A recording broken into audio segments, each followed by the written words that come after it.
in the house this afternoon. Thanks, everyone, for tuning in. This is Questions You Never Thought You Could Ask in Church. This is a podcast where we invite you to text questions that you might have about God and spirituality and the greater things of the universe and life, about the Bible, about Christianity, about how it compares to other religions, about the personal level of just spirituality, the questions that we all have about ethics and right and wrong and how to follow God in this crazy, messed up world. If you got questions, text them in, 815-314-0363. Give you that one more time, 815-314-0363. We get them here in real time. We do the best job we can, answer them on the spot. We have got quite a host of questions here. Guys, the amount of questions that you have been texting in is pretty incredible. Generally more than we can get to every week, but your questions are important. And we've got an inbox here in the studio with Andrew Metcalf, who is the tender of the inbox. Here is Steve Wells, who may have killed his cat this morning, and we got Ken Jones producing. So the job might not be done even. I don't even know or not. You know, if you found Steve's cat anywhere, let him know, all right? Yeah. Somewhere between here and Woodstock. Yeah, between McHenry, Illinois and Woodstock, Illinois. We might find it at the car wash later. Yes. Anyway, let's not let that get out. I don't know if it's true, so let's not start any rumors. Let's not start any rumors yet. All right. We'll edit that out. Yeah. Edit out of the live show, right? Yeah. And since we got her as a kitten, cats have 9 lives, so this would be the one. Well, that's so the one. She's got 8 more. Yeah. Plenty of chances. We're good. We're good. I'm surprised you guys haven't said anything about my coffee cup today. You know, I'm digging the flowers. You know, well, they're Hawaii. It's Hawaii. Noticed. Yeah, I know. Yeah. So you have a silver one without the flowers. I did, and then that sat in the back of the car for a little too long. That's haven't got it to the dishwasher yet. Right. Or if it's even redeemable. It's a nice or it's even worse when they go like straight to Salvation Army and skip the dishwasher. Well, it's like, what are you guys doing? It's like, remember when you were younger and you had the kids and the sippy cups? Yeah. And they, like, man, what is that smell? And they would get a tinge about it. Oh, yeah, just horrible. It was always like milk. It's death. Yeah. Yeah. I mean, you could soak those things in vinegar. It didn't matter. You know, it just, yeah. So our keyboard player at church, she bought me this mug, and it has my name on it, you know, and it's like guitar player. It looks like an acoustic guitar, and it's like, dude, the nutritional facts, like talent 100%, you know, like here. Very nice of her to give me. Yeah. However, as she is, so Sunday. Wait, I want to know her full rating system here on you. You know, I mean, just we got to circle back on. Well, this I don't know what it is criteria. exactly. Right. I'll bring it next week. Okay. But point being is that Sunday I'm coming into church. You know, I've got my full cup of coffee that, you know, in this mug that she gave me, and I go to take a drink, and the thing just all down the front of my shirt.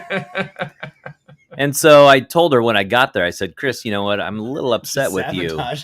Like, you gave me this cup, you know, and I appreciated it. But now I said, do you realize what it's doing? She's like, I know mine did the same thing. I'm like, why are you just telling me this now? Jeez. And she's like, I know. And I had black on and it spilled all the time. Okay. Anyway, thanks for the cup.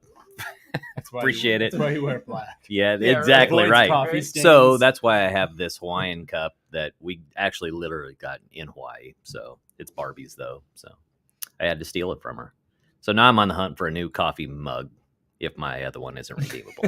You've probably got about 6 of them floating around church. Oh, yeah, I'm sure I do. You ever check that lost and found? I think it was like 28. I know, but see, that's the thing. It's like, well, you know what condition those are going to be in. Oh, yeah. Yeah. It's not going to be good. Just throw them away.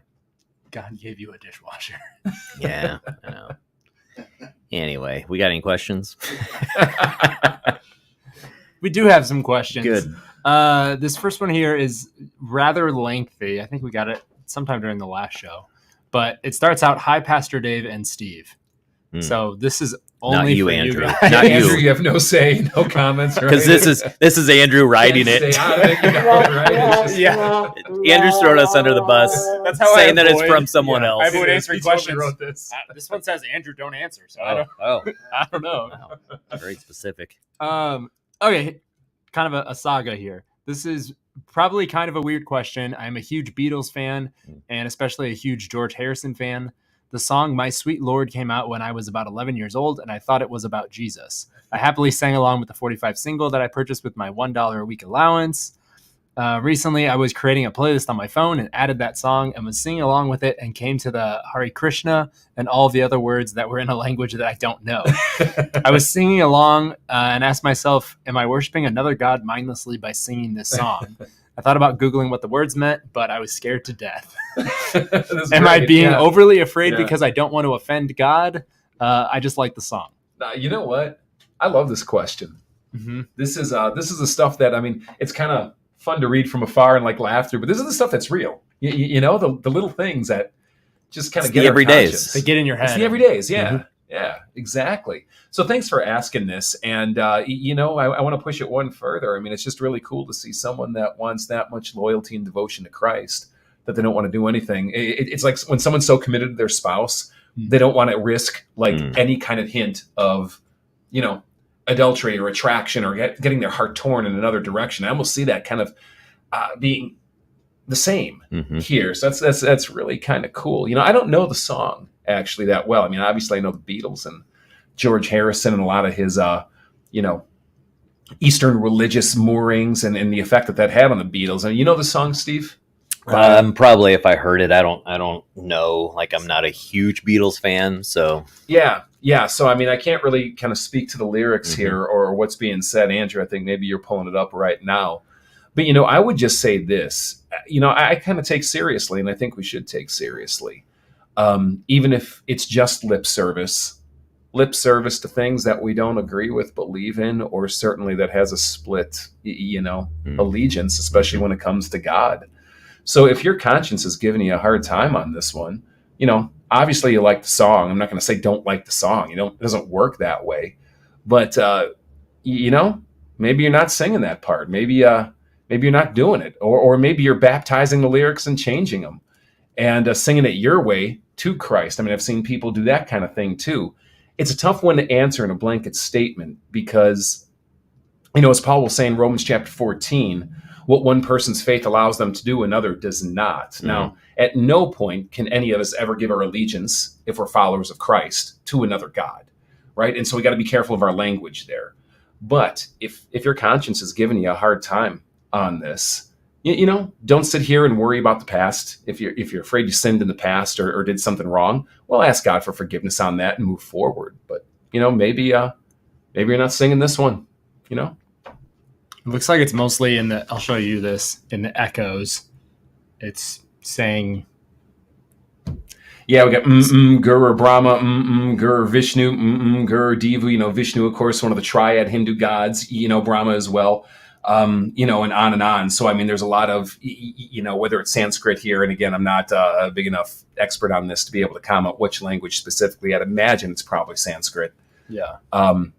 But regardless, I mean, it definitely has Hindu moorings in it. And, you know, if you don't know what you're saying, there's always kind of a wisdom. It's kind of guarding your tongue just a little bit. Well, yeah, so, and I think, too, like, just like you said, you know, the first time you're listening to this stuff, and as, you know, we all have those songs that we listen to as, you know, through our whatever years that we're like, I don't really care for the lyrics, but I'm not really paying attention to the lyrics. I just like the song, you know, like that's what we say. Yeah. But then as you do get older and maybe a little wiser and things become a little bit more clear to you as far as maybe, oh, well, this is now challenging some things that I do believe in. And so therefore it's kind of like, well, fine, you know, it served its purpose in the day. You're always going to enjoy the melody and sing along because it was part of your childhood or whatever. So, but I think if your intent is, well, yes, I'm going to believe in this, well, then I think that's a different story. So, you know, something I think from the early church too, and this is New Testament kind of stuff, but it's really was a big deal in those early centuries of the church and even the New Testament era about who you claimed as Lord. You know, the mantra that Christians used was Jesus is Lord, and that had a lot of implication for who was not.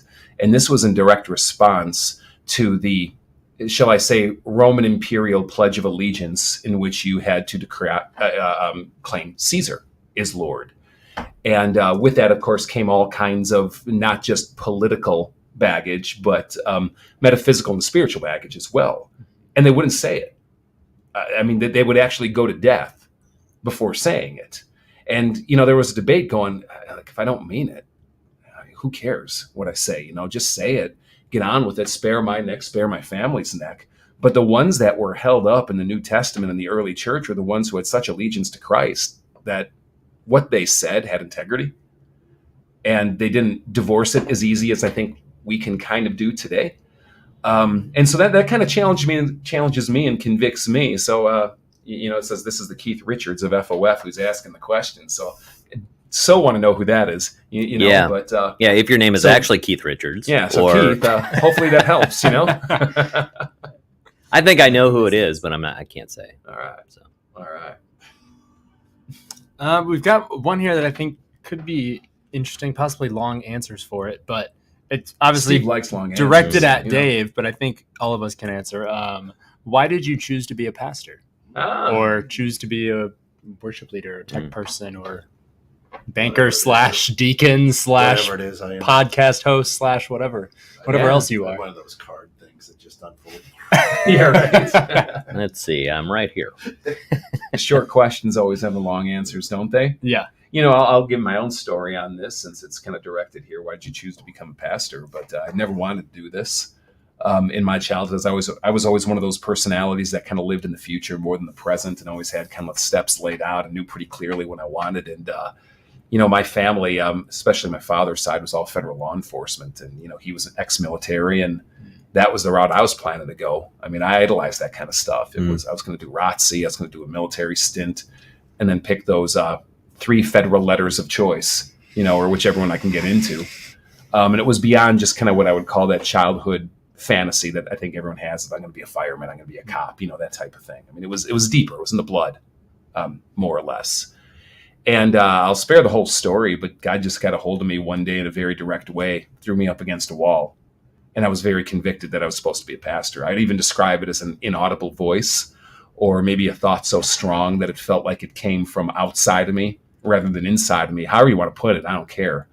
But it was so absolutely flooring and convicting and pinning, and I couldn't escape it. And I cried out. I mean, I screamed, I begged, I pleaded, I wrestled, I fought. I tried everything to get rid of that and to get God to relent, because I was convinced it was God telling me to do it. And I couldn't shake it. And you kind of come to a place in your life where you realize, if God picks a fight with you, you can fight him back your whole life and be miserable, or you just finally say uncle and get on with it and trust yourself to him. And that's kind of what I did. I said, Lord, I don't want to be a pastor. I don't want to be a pastor. So be it. This is what you want me to do. Okay. And as soon as doing that, I was completely content and at peace with the decision. And it wasn't like I started applying to seminary the next day. But that was kind of, God had to throw me up against a wall. It was the only way I was getting into this. And was this when you were in college then? Actually high school. High school. And then there was a progression from there, of other things that built on and reinforced it and things like that. But yeah, that's my story. That's how I found my way there. Who's next? Go ahead, Andrew. Oh, great. Well, so I'm the technical director at Fellowship of Faith, so kind of all things AV, website, electronic, video, that type of stuff. And I've always had an interest in AV and media. And for me, it really started I think I was in 6th grade, and our school had chapel once a week. Mm-hmm. And one of the teachers asked, hey, would you want to run sound or the slides for chapel? I was like, do I get to get out of class for it? Then yes, absolutely. Praise God. Yeah. I guess I'll do it. And then since then, I've just kind of been involved with AV things, either in the church or outside of the church, or kind of alongside the church. So before I moved here, I was in Nebraska working at an AV company. We worked with a church and did a lot of church events, but I wasn't employed by the church. So I've always kind of been alongside the church in whatever I've done for work or volunteering at the church or those types of things. Mm-hmm. So yeah, it wasn't necessarily a planned direction, but it just kind of happened through what I did throughout college. I was working and doing a lot of AV stuff while studying business. Mm-hmm. And, since graduating, have mostly stayed in the vein of AV stuff versus business stuff. I hear that a lot. Isn't it crazy how it's often like the hobby or the side hustle or whatever that ends up becoming the career, as opposed to what you think you're going to be getting into or majoring in or, whatever. I hear that story so often. You were a godsend to Fellowship of Faith because I think you came on September, October of 2019. 2019, yeah. I want to say, and I mean, Steve, I remember you came first and you're like, okay, we need a technical director around here. And this guy named Andrew, and I think he might be willing to come. And then, you came part-time, and then, COVID hit in March, and, we got a little busier for full-time, exploded. And I mean, it was just, thank you, Lord, I've been saying it ever since, Andrew. Thanks. All right, Steve, you're up. You said that it's often your side job or your hustle.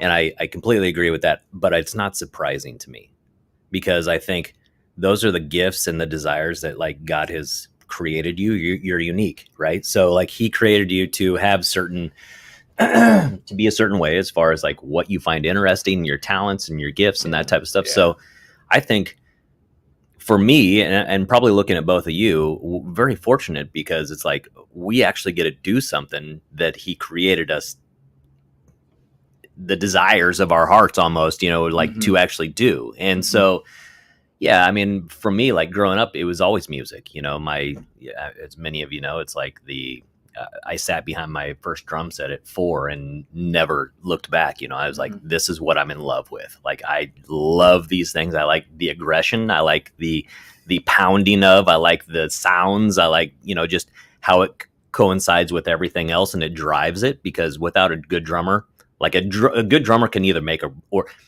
drums can make or break a band.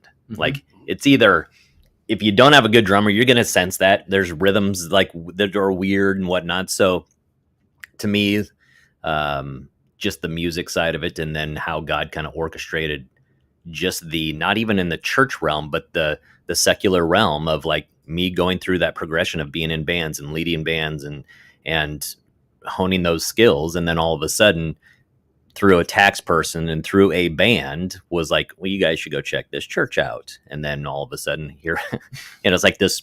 So this strange kind of orchestrated, but yet through a tax person. I mean, it's just you kind of gave that as a throwaway line, but it is. It's always these weird opportunities that So I'm very thankful to him for leading me in this direction. Yeah. So absolutely. Let me ask you this though, because as a pastor, do you believe, because it especially within the LCMS, it's a called position, called with a capital C, right? Mm-hmm. In the Lutheran Church. Right. Do you think that there are pastors in the Lutheran Church or wherever that probably weren't called? Oh yeah. Yeah, not in the way that people think about the word anyway. Yeah. Which I think forces us to redefine the word. I know so many guys personally that I went to seminary with, but other people in the area that I've just kind of done life with ever since, who are some of the most amazing pastors, priests, ministers. I don't care what title you give it right now, that you never met, that kind of went, well, I don't know. I thought I'd give it a whirl and see what happens. Yeah. and it kind of is a little off-putting, but that's sometimes how God gets people in. I mean, there's that, I love this old line that there's one way to God and that's Christ, but there's 1,000 ways to Christ. And I kind of think the same holds true to the ministry a little bit. There's kind of one call God has out there, to this position, what it might be, but 1,000 ways to get people there. So I do think it kind of forces us to redefine what that terminology means, especially when you get really sectarian in a specific denomination, because it starts getting loaded with all kinds of conceptual baggage. Yeah. But at some level, I mean, I think, if you just boil it down and get rid of all the weirdness and go, okay, we kind of see in the Bible, there's this position, call it whatever you want, of someone who's leading a church, call it an elder, call it a pastor, there's 10 different titles floating around out there, right? Mm-hmm. And if it's just basically a position where it's kind of someone who's been recognized as being given both the responsibility and the authority for guiding this church, well, 1,000 ways you can get there. Yeah, and I guess on the opposite side of that too, it's I've seen many that have taken the call that maybe they were not, maybe they missed the message. Like, I don't know if this is for you. I don't know that this is your strength, or maybe you should go back to that side hustle.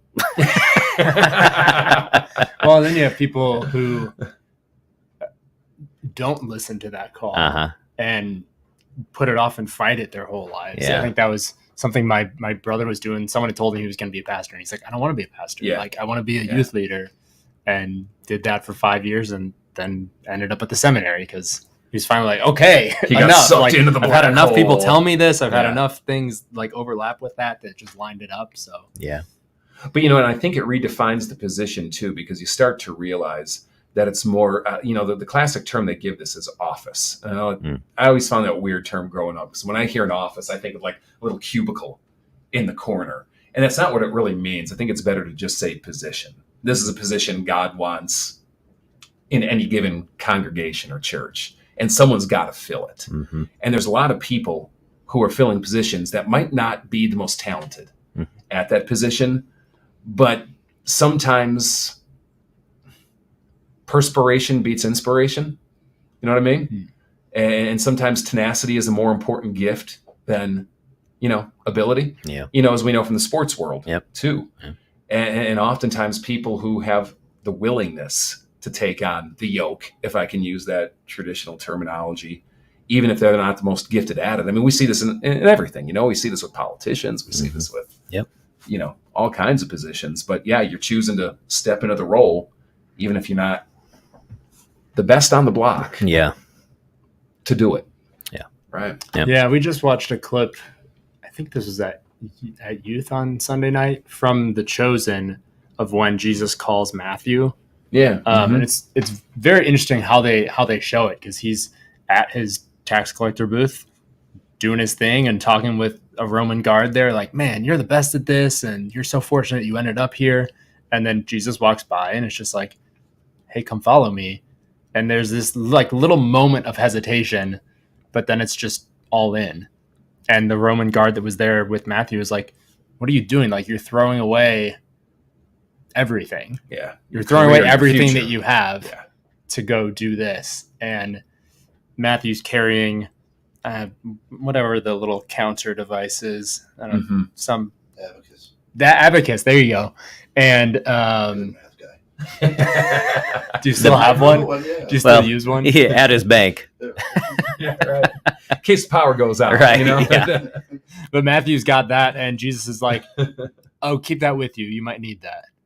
So it's like, okay, do we know that Matthew was in charge of the money of the disciples and all that stuff? No, but it would make sense that, well, this is what he's been doing with his job. So how can God use that as something for the kingdom?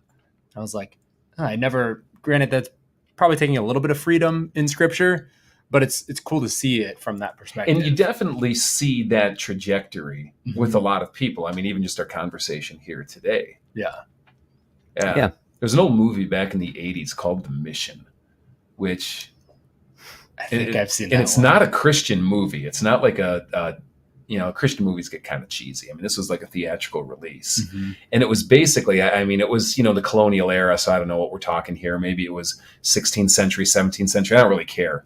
But the point was, there was this guy who was a soldier, a mercenary, even for that matter, who came to Christ and found himself connected with the mission and using his mercenary skills. And I know this is sounding like a plot of like Rambo 6 right now or something, but it was done in a very serious tone.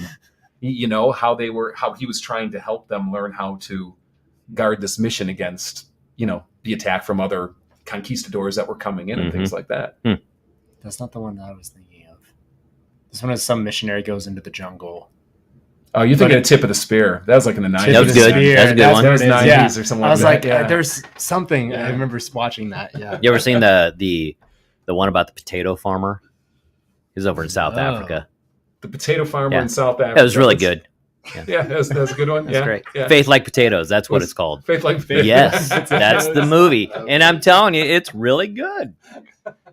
And I say that because I just watched one on Break Every Chain is what it was called. I'm going to tell you right now, it's on Amazon Prime, and it got very good reviews.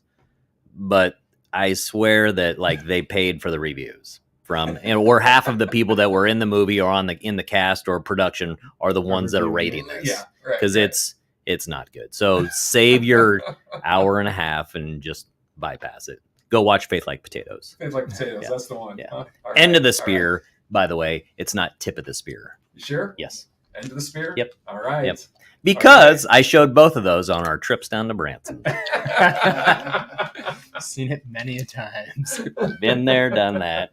Okay, you guys watch this movie. I'll be in the back. Just had some donuts. I'm going to take a nap.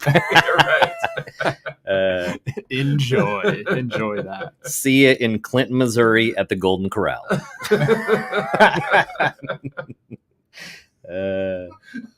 Now, did you plan your trip so that you could go to a Golden Corral? Like that would be your stop? So you've got to think 'Cause I'm about this. imagining. You've got 60 senior citizens, and they all have an opinion. Well, the nice thing about the Golden Corral is you can have an opinion. Some of it's good, some of it's bad, but it doesn't matter. You can have your choice of whatever you think is good or bad. So we're not going in and ordering, and everything. That was such a well-oiled machine by the 10th year. So it was great. You know, I You knew all hear the this and it's stops. legendary. I'm still waiting for the Fellowship of Faith bus I tour to know, but Branson. it's you so know? hard because it's a lot longer of It a is, trip, it and is, so yeah. it's going to add a lot of costs, and especially with inflation right now. Fuel's not cheap, food's not cheap, entertainment's We not need cheap. the Great Lakes equivalent of Branson. We do. You know, and We I mean, do. Wisconsin Dells kind of flirts with that, but it's not really the same. They need the shows and Yeah. that type of stuff. So Yeah. yeah, maybe we can take them to a tour of McHenry County and the Vixen is part of our show now. There you go. Yeah, right. Hey, Tosh is with us, and she says, "Thank you that you surrendered, Dave, to your calling." How do Andrew, you know she's talking to me? She might be talking to Andrew. no, that was when I you think were that was talking, you. because then she says, "Thank you, Andrew," and then "Thank you, Steve." So Oh, there we go. I'm All going right. to assume All right. that since you were talking during that time, it's you. You can probably, I don't know. That comment's probably not great. Hi, guys. Let's do this one. What advice do you have for parents trying to raise good Christian children in this current world where we have social media, topics being pushed through TV, and so many outside forces working against us? What we try to teach children these days is constantly being challenged. Yeah, and thanks for asking. I mean, way to go and taking that call seriously. It's been the same in every generation. Different mediums, different challenges, but people have always been pressured to a way other than the way of Christ, because the way of Christ is so fundamentally different from any other cultural way, no matter how Christian a nation or culture claims to be, in whatever generation it might be. So I'd say this: you got to live it, walk the walk.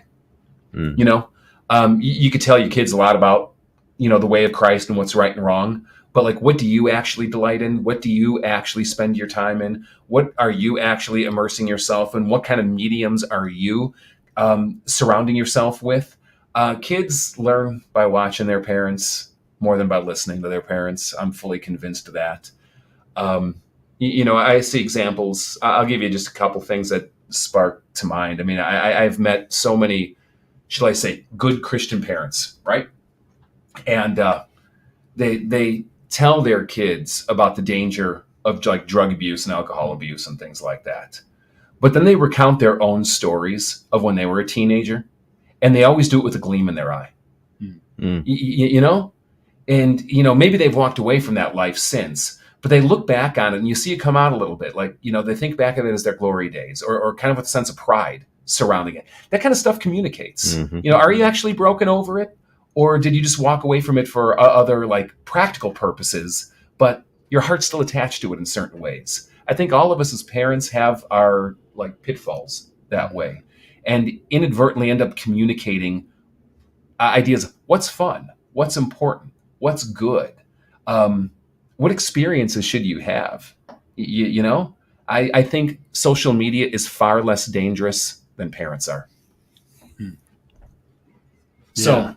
None of that's to say being naive to what's out there and letting things come indiscriminately into your house. But I just think it's a corrective. And sometimes we got to know who the worst, quote, enemy actually is. Yeah, and I think there's a lot of things they said in here, topics and other things being pushed on your kids and, you know, what you're trying to teach them being challenged, I don't know that that's a bad thing, because it's forcing you to have those conversations with your kids. Exactly. If they were never hearing something different in school or at their job or whatever, then you would never have a conversation about it. Well, and look, I mean, in this day and age, certainly in, 21st century America, you are not going to avoid varying topics, issues, and beliefs. Mm-hmm. No, I certainly think there's an appropriateness of age of when you might be exposed to certain things. And there's certainly a difference between being exposed or hearing or learning about something and being immersed in something. So we need to kind of qualify, our language here a little bit. I can learn about a belief system, or I can spend 18 hours a day completely plunged into the middle of it where it shapes everything. And, we got to kind of navigate some of that in a very deliberate way. But no, coming across ideas, you're going to come across them, right? So have the age-appropriate conversation when it comes across, because there you are. Mm-hmm. None of this is to say that I think that every 6-year-old should be playing on their phone until midnight in their room and, indiscriminately watching what they want. Let's use some common sense. Mm-hmm. But sometimes I get the sense from parents of like teenagers, for example, that they think somehow they're going to be able to retract them back into some kind of safety bubble. And I'll tell you, my wife grew up in Amish country, and that doesn't even happen among the Amish. So at some level, how do we mitigate it? How do we ration what we spend our time in? And how do we learn to think intelligently and critically through things? Because avoidance will only take you so far in this world. Yeah, and I thought of this from almost the devil's advocate side of, can the same thing be said about the church and the church's views?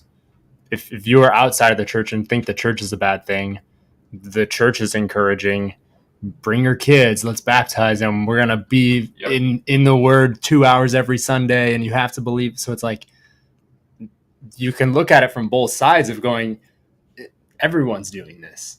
Like, that's your role as a parent, as an adult, is to teach your kids what you value and what you think is true and going to be the most helpful thing for them. So if that's a Christian person and church is that thing, if it's not and something else is that thing, it's like, it's the same concept and principles.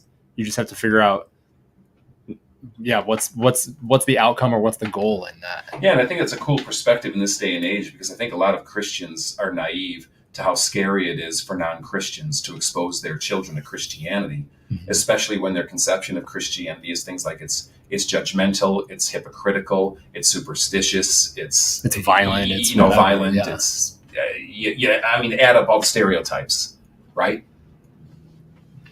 Yeah. So let me push back on some of this a little bit, because what I'm seeing right now. And I'm not going to say that this is all academia or all schools, but I will say that it has definitely gone up as far as the age, as far as what they're talking about, as far as your gender identity, for one. Sure. And how they're promoting this stuff and giving think about sexuality, and this is in a public school system, correct? Right. So, and I'm not saying it's every school.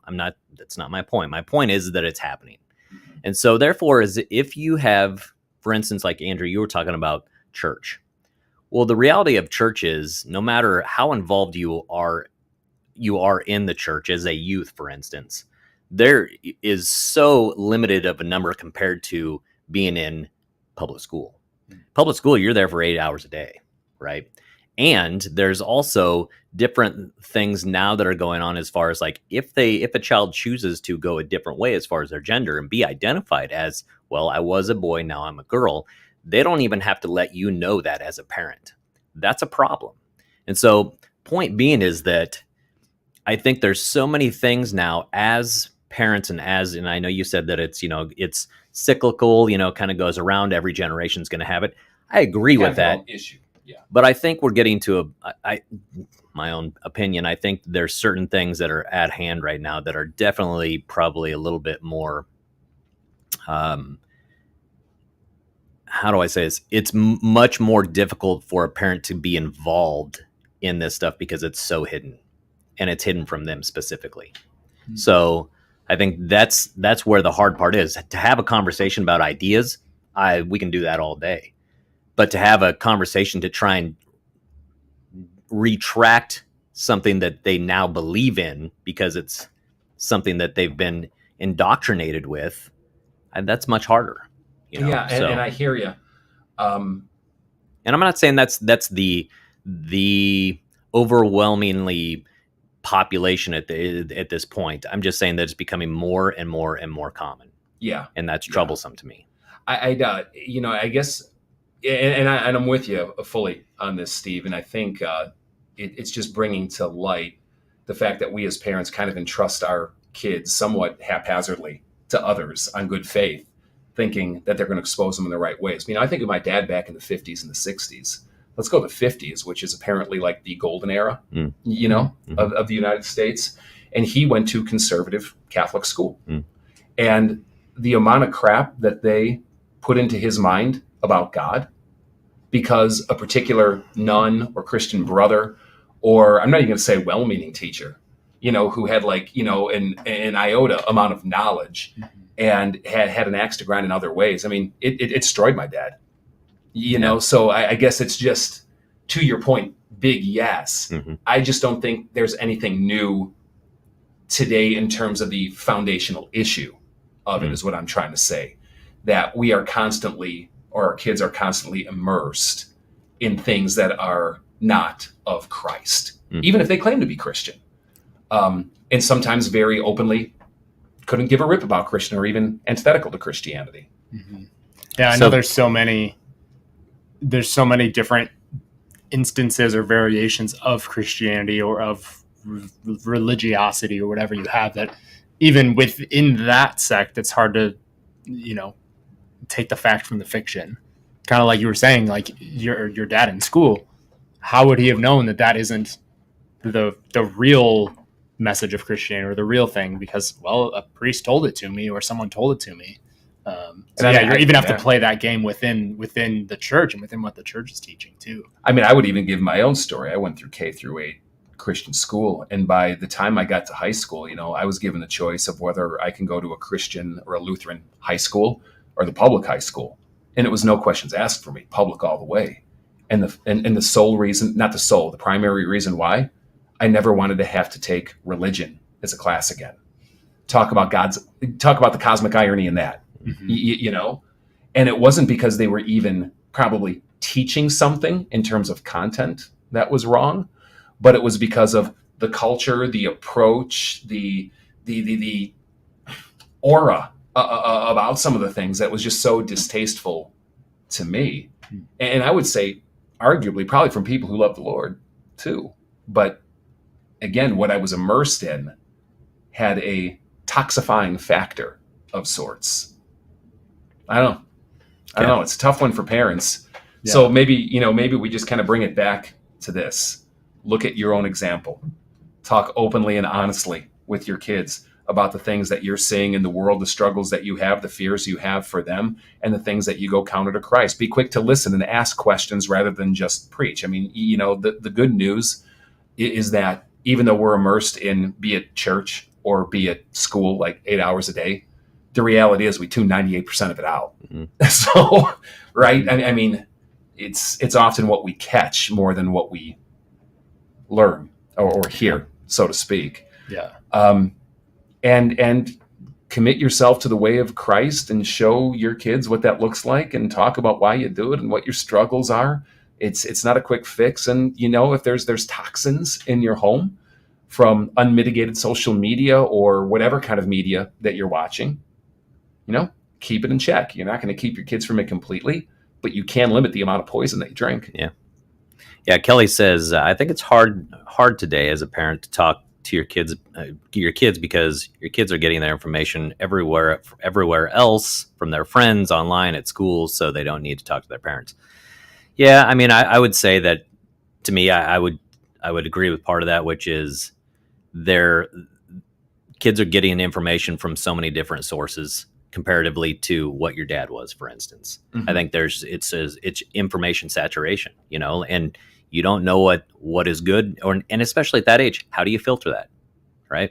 And I don't think you're, especially like, for instance, if you take TikTok or Instagram or whatever, and or Facebook now, they have their stories or their reels or whatever, and you see a lot of the information that's on there, and it's some really troubling stuff. So if they're ashamed that they've been watching it, for one, they're not going to come to you for an explanation of how to decipher that information, because they don't think they should probably be, or they know they shouldn't be watching it anyway, but they are.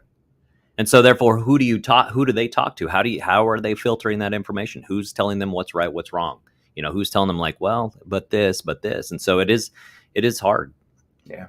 So yeah. And it's like, how do you create an environment where they do feel comfortable coming to you with those questions, and there's not a shame or a guilt associated with it. It's just like, hey, I have a question about this. Right. And then, of course, you have your whole student body that is, doing the exact same thing.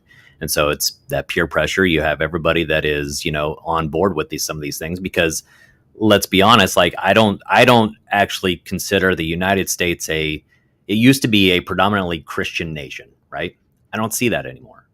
I see the Christians as the salmon swimming upstream, fighting, going against the grain. And not to say that hasn't always been the case. If you're actively living out your faith, you're always going to be going against, the sin, right? But a lot of the worldview assumptions of Christianity are no longer the case today. Correct. Right. So it is it'd be incredibly difficult to be a high school age or even younger at this point. So. All right, let's do a station break here really quick. Kent, you got this one? Sure. All right, You're thanks, listening to 216 The Net. This is Questions You Never Thought You Could Ask in Church. If you've got a question, you don't have to be in church. You can text it at any time to 815-314-0363. Questions You Never Thought You Could Ask in Church every Wednesday at 12:30 Central, right here on 216 The Net. Or pop on to Facebook, YouTube, The Fellowship of Faith. Go out to FOF Plus, because all the old shows and links and stuff are there. Every Sunday at 9:55 pregame for the worship hour comes on, and then we worship together. And again, you can worship in person. You can worship through Facebook, through 216thenet.com, through YouTube. However it is that you want to just love the Lord, do it through whatever social media channel, and then involve your kids in that. Just another real quick shout out today, first time ever. You're going to like this, Steve. Is at 7 p.m. today, our first ever tabletop session. We're going to have Montana Suede in here, a local musician. It's a whole show designed for local musicians to come in, do a set or something, get to know them a little bit, and get their product out there. So tune in today, 7 right here at 216 The Net, for the first ever tabletop session. All right. Wow, that's cool. Right. Congrats. That'll be fun. Yeah, I think that's cool. Yeah. Well, we'll have to hit you up on that one. Yeah, check it out. To go to Kelly's if I could, and I'm the perfect dad. So yeah, right. Really, you embody very easy for me. I think as parents, we've gotten soft, just altogether. You can ask any of the 4 of my kids. I've got a teenager. She's in 8th grade. I've got a college age student, 2 older ones, but I ain't afraid to ask the tough questions, sit them down. And so when I hear it's hard today as parents to talk to your kids, I think we're more scared of hurting their feelings or having them slam a door or whatever. And if you are a good Christian, you lead with your heart. Your kids, I think, yearn to have that conversation with their parents. Maybe I'm lucky and just have 4 good kids, but they look for that. And I think that when they don't get that, that's when they start to drift, if I could. Yeah. So we're old school. Every day we sit down together as a family at dinner. Every day. That's impressive. That is a rare thing. It is in rare. This world. And sometimes it's at 5, sometimes it's at 7. Sure. I mean, it's going to vary. Yeah. But and that's where no phones. Everybody just puts them down and we just chat a little time together. Right. Well, I'll be waiting for my invitation. Come on for dinner. I'll give you the address. Stop by anytime. Preferably 5 or 7. We'll always have birdseed. Yeah. So we got another one here, kind of pertaining to kids or youth. I don't know. It's a stretch, but I'm making it work. How long should you date before marriage? It doesn't say. It's going to be different for everyone. There's no biblical mandate on this. Biblically speaking, I mean, a lot of people got married that never even met each other before their wedding night. You know what? Yeah. And so, look, I mean, I think there's certainly a common sense factor to getting to know someone before marrying them. But it's what you do once you get married that's far more important than what you do leading up to it. So if you go into marriage going, I'm in this for life, we've got to make this work. All right? You date long enough to come to that place where you're able to make that decision. I think, period, right there. Yeah. So, Simbus, saving your marriage before it starts. This is a program or something that we do with a bunch of couples that we have them take this analysis or assessment. It's 300 questions a piece. They don't do it together. They do it separately. Yeah. You bring in the information. It's about 18 pages long, and it's super in depth, and it's awesome. And then you sit down and you go through them with these 18 pages over a period of weeks, right? So what's nice about it, though, you're going back to how long should you date before you get married. The statistics is that if you date for over a year or longer, your marriage has a higher success rate, which makes sense. You know the person more. You're not jumping into anything that you shouldn't be, right? That you weren't aware of, or surprise. I've got this going on. So yeah. So I'm not advocating. In fact, my brother just he's divorced. Met this girl. We met her last time we were back in Nebraska. Great girl. I think she will fit into the family perfectly. But they were dating for 3 months, getting married. Yeah. Okay. And I have my thoughts on that, but at the same time, a little bit more maturity too. Sure. Yeah, the age at which you're getting married. I mean, kind of factors. Yeah. I think there's a lot of factors. Yeah. But devil's advocate, how well do you know someone after 3 months? Yeah.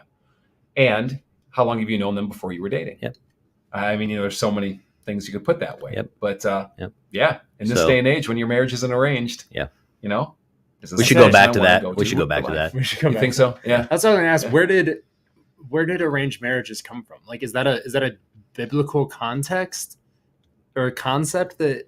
No. I mean, arranged marriages are in so many different cultures. There's no biblical mandate or precedent, if you will, that shaped, I think, all of, global history.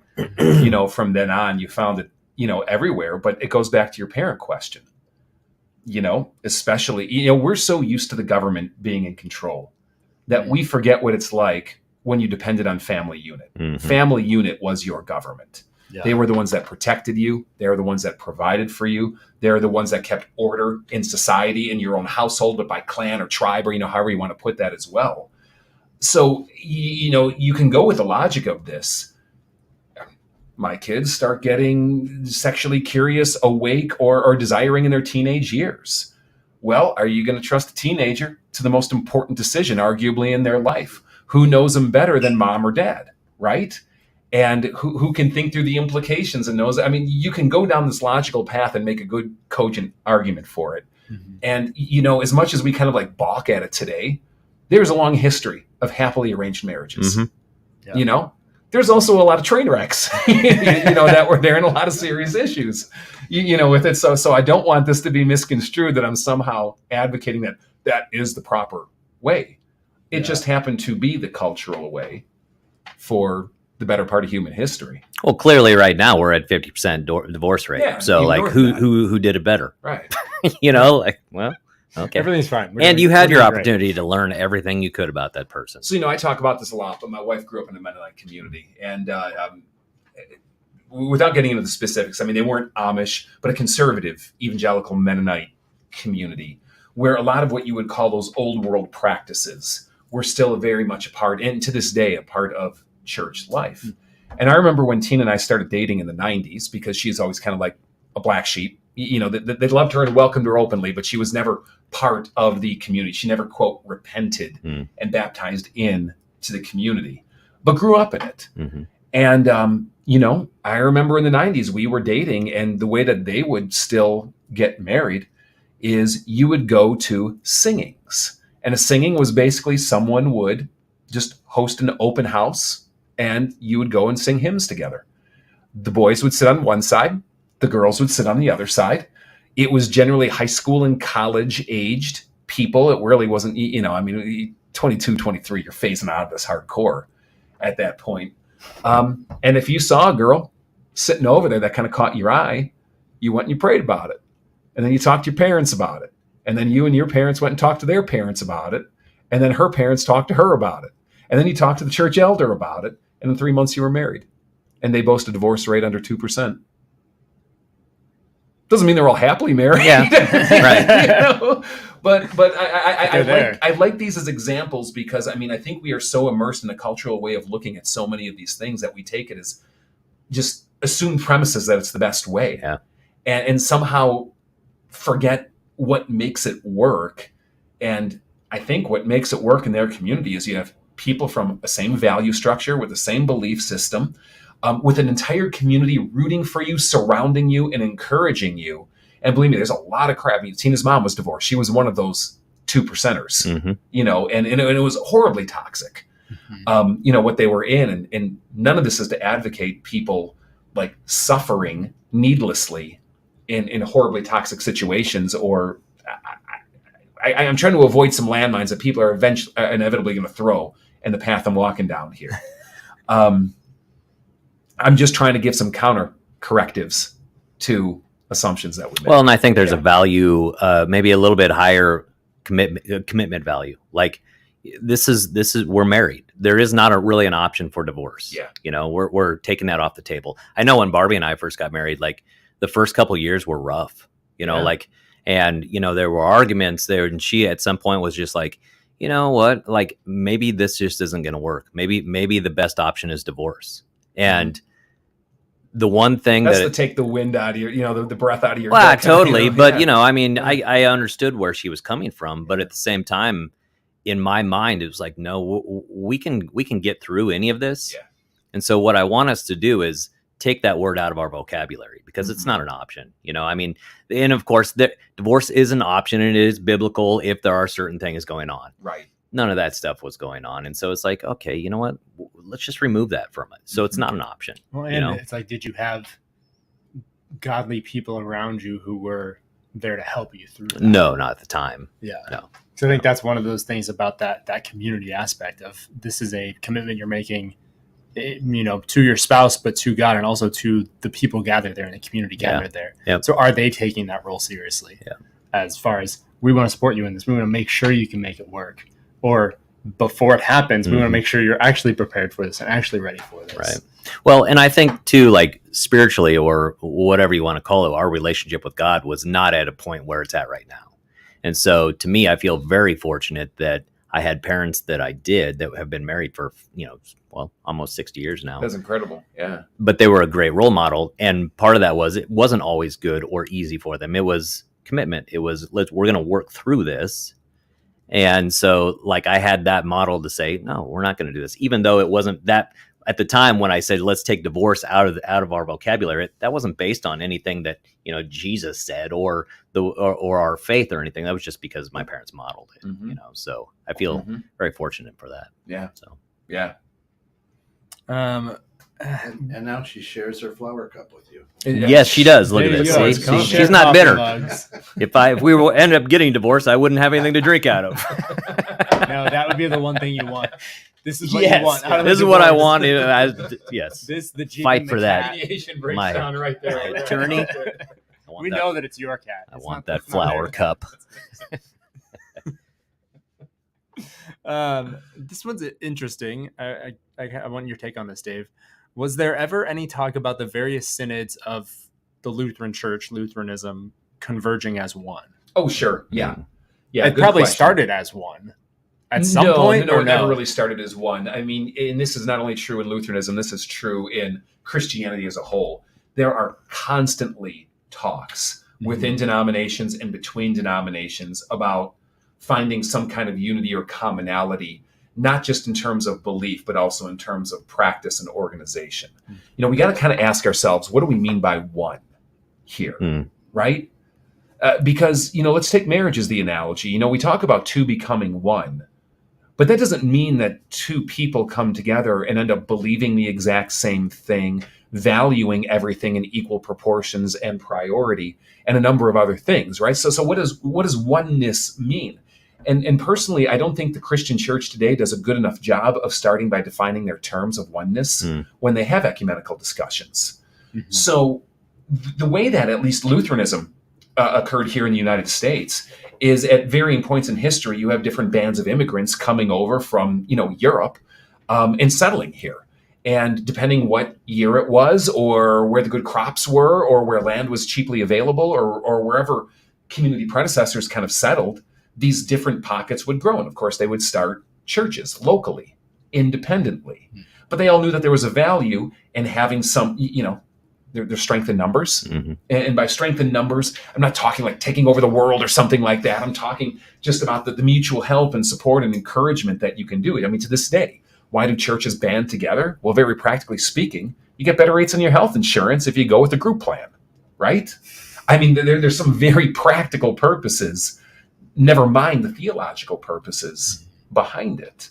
So it always kind of grew not from a oneness idea, but independence coming together, at least in the Protestant, way of doing things, and then trying to find how those gatherings would kind of get along. But wherever you have 2 or 3 people gathered in Christ's name, you have 10 different opinions, right? And that's what's led to many of the fracturing or fissuring or distinctiveness, if I can put it that way, of what are called synods, at least as they exist today in Lutheranism. Different theological priorities, different hills to die on, different modes of practice that might not have been as negotiable, and sometimes just going, hey, we love you, we get along, but it just makes more sense to do it differently because of some different value structures that we have. But all of it is really predicated on this idea that Jesus calls us to be one. He wants his body to be one, no matter what denomination flavor you have. So the real hard work is going, what does Jesus mean by that? And when the discussion starts there, I just think it's more fruitful. And I think there's so much more that all various denominations and synods and everything have in common than they have different. But that seems to be, I guess your differences kind of do define you. They define the lines between you. But that all generally seems to be the focus of, we're going to debate our differences rather than celebrate the things we have in common and go, okay, what can we do with what we have in common? And that's the great irony of it, is because when you look at Christians of every stripe and variety, from Catholic to Orthodox to Protestant, what they agree upon in relation to what people who do not claim to be Christian, believe, it's like it's a 90+ correlation point, percent correlation point. I mean, we agree on far more the foundations of what the faith is and what we disagree on. But people who don't know their faith well get hung up on practices oftentimes that have more to do with culture than they have to do with, biblical mandate. We get hung up on our preferences more than on thus saith the Lord's, and turn our preferences into thus saith the Lord. And there are distinctives too in terms of belief that are important. That also make it, but yeah, to your point, you're right. That's what gets all the airtime, right? Yeah, and that seems to be that's what gets the most like public airtime as well. Like the only time I see news stories about the division. church, it's because of this division between this specific synod, or this pastor got fired because of this thing, and like that's what the world, if you will, sees of a lot of religion, is like the disagreements, the arguments, the ways that, well, this place was wrong or this thing they did wrong, rather than seeing, here's all the great things that the church does for our society. You don't hear about that. Indifferent is weird and weird is interesting. This is just what sells papers, if you will. Not only that, it's even where our own interests are. I mean, like when you notice something that's very different than what's normative to you, you take special focus in it. I mean, think of how much attention something like the Amish community gets. I mean, how many Amish people really are there? But there's something so different about them that there's a point of fascination. Or take Judaism.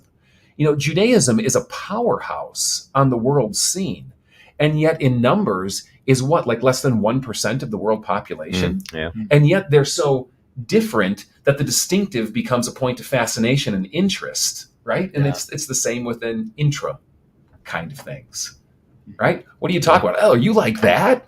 Oh, you thought that movie was good? Gross. Oh, you kidding? Mean I mean, Girls? That's ridiculous. I know. We're still talking about it.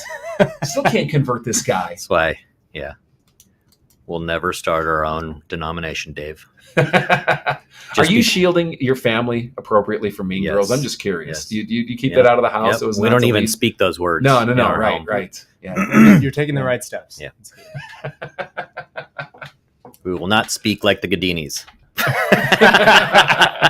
The Gadini tribe. Well, with that, Kent has given me the finger over here. Oh, yeah. And not that. So finger, was the I. other finger, like saying wrap it up there. So, guys, thanks for listening today. I mean, great questions as always. Good talking, Steve, Andrew, Yep. Kent. Just good being in studio today. Again, if we didn't get to your question today, it is important to us. And you can text your questions in at any time to 815-314-0363. Let me give it one more time. 815-314-0363. If you texted it in, it's in here in the inbox. We will get to it.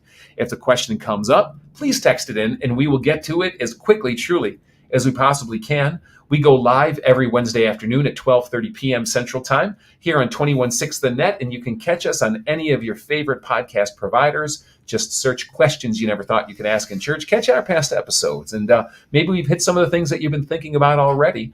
That being said, we're out of time. We're out of here. God bless, and we'll catch you next week. Questions you never thought you could have. Questions you never